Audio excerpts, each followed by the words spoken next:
question to ask you. And Bryce, it's not hypothetical.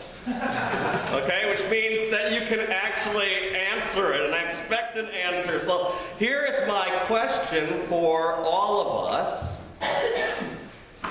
And I want you to just think about the first word that comes to your mind when I say this word. So what image, whatever comes to your mind with the word I'm going to say. The word is God. Love. Love. Power. Peace. Power. One. Power. Power. Faith. What? Faith. Strength. Forgiveness. Forgiveness. Support. Support. No, here I think I see a lot of agreement with everyone with these words, but the one thing I never heard was human. Human. You know, our faith in the Godhead, Father, Son, and Holy Spirit, centers around what happened almost 2,000 years ago and what we still proclaim on this day. That Christ came and dwelt among us. He died. He rose from the dead. He ascended into heaven. And that we have a living human Lord in heaven.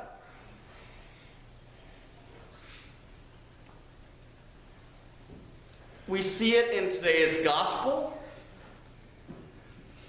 What was just read was right after Jesus was following the disciples on the way to Emmaus. He goes and sees his disciples.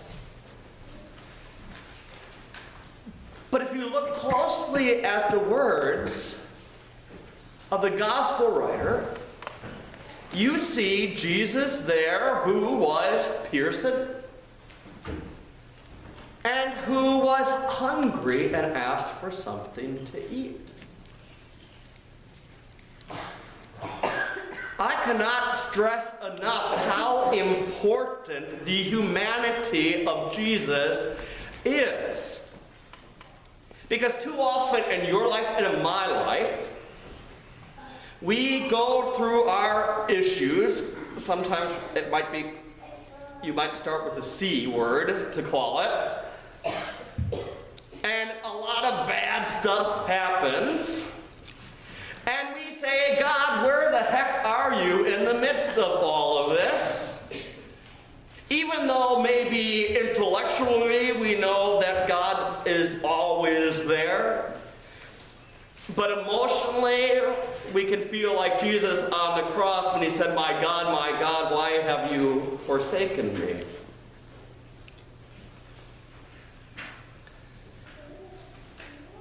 God sent Jesus, God's only Son, so that God knows exactly what you and I are going through.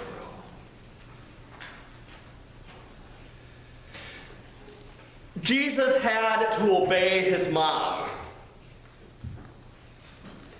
just like we had to obey our moms growing up. Or you will need to obey your moms right now, those who are here with their mothers. Jesus knew how to have a good time. His first miracle was at the wedding feast at Cana. After they drank all the wine, and he made even better wine. I have a feeling there were some happy times going on. So Jesus knew how to smile and have fun. Jesus knew what it was like to be tempted.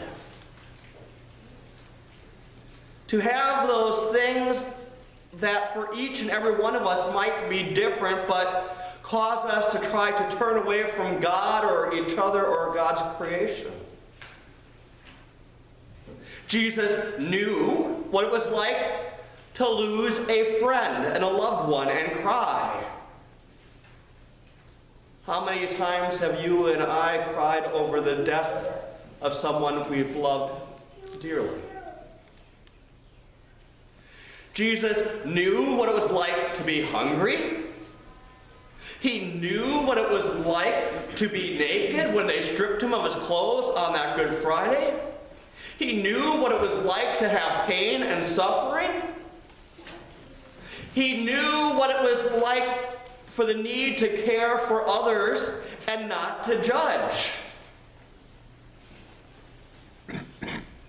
Never do you see Jesus going and telling us that we are to judge others.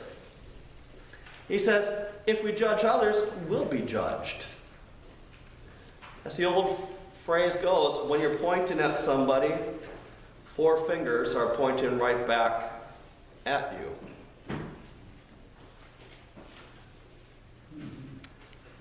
Jesus knows what it's like, God knows what it's like to die.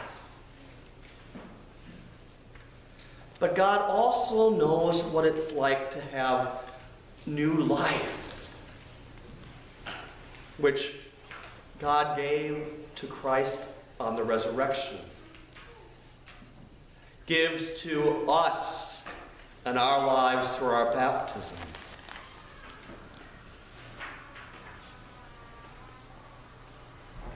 The humanity of Christ cannot be overlooked, as much as the divinity of him, because it reminds you and me in our lives what we are to do.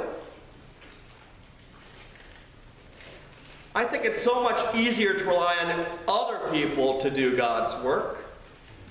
We rationalize our way out of things. I don't have the skills, I don't have the time, I don't have the money, I don't have this, I don't have that.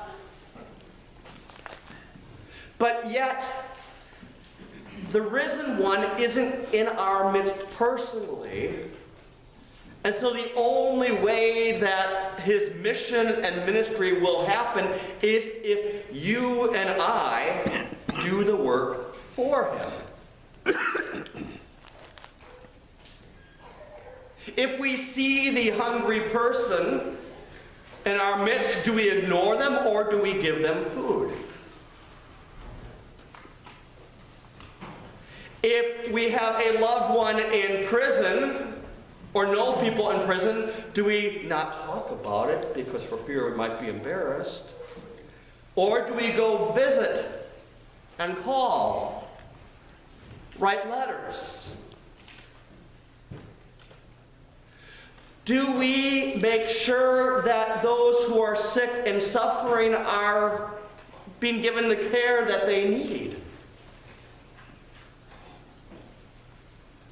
Do we go around pointing fingers at others instead of pointing the fingers back at ourselves? Do we spend the time with loved ones and others who are dying, who need that gentle touch as they slip from this life into the next? Now, I can speak for myself. I have failed at times at all of these things. We can't be all things to all people, but we need to try to be agents of God's grace in our time, in our place, in our neighborhoods today, because my friends, mark my words, if you think there's no issues in our neighborhoods, that we have this perfect little neighborhood where everything's fine and hunky-dory in suburbia, you're wrong. Drug use in schools is way up, as well as in adults. It's this easy to get a $5 shot of heroin. Alcohol abuse is up. People are living above their means to try to keep up with the Joneses. People are still losing their homes. People in our neighborhoods are going hungry. Women are being battered.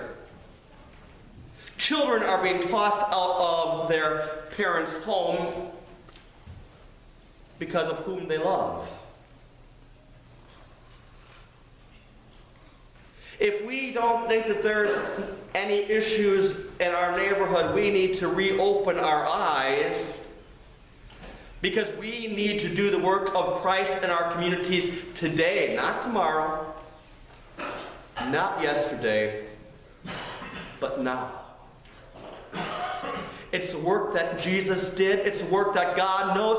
When we hurt, God hurts. When we're hungry, God's hungry. When we're dying, God knows what it's like to die. My sisters and my brothers, as we live into the truth of the resurrection, let us not forget the importance of what it means then to be agents of the resurrected one in our midst now. You don't have to do everything. You can't help everyone. But could you help one?